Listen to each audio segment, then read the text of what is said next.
It was 1986. The hair metal era was in full swing. Shoulder pads were a personality trait, and two of the most theatrical men in rock and roll ended up in the same movie. Nobody could have predicted what happened next. The movie was called Trick or Treat. It was a low-budget horror film about a dead rock star whose final album could summon demons. Ozzy Osbourne played a television preacher talking about the dangers of heavy metal music. Gene Simmons played a rock radio DJ. They were both cameos. They were both set maybe for one day each. But here's the thing.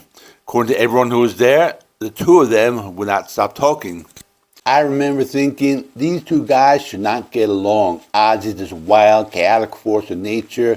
Gene is calculated, business-minded, always working an angle.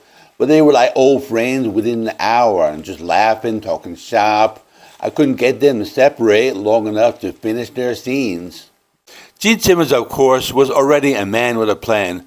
By 1986, he had been managing KISS through some genuinely rough years.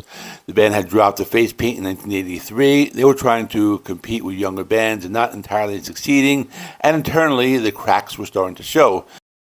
Paul Stanley and Gene Simmons had built KISS together, but by the mid-'80s, the tension between creative ambition and commercial pressure was becoming a real problem. Ozzy, on the other hand, was riding high. After being fired from Black Sabbath, he had built himself from scratch. Blizzard of Oz, Diary of a Madman, Bark of the Moon.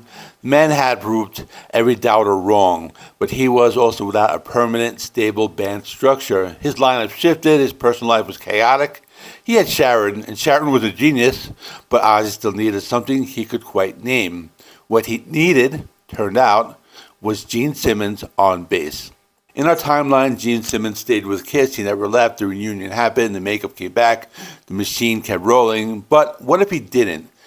Picture this. It's late 1986. Gene Simmons has just wrapped Trick or Treat. He and Ozzy have been talking for weeks by phone.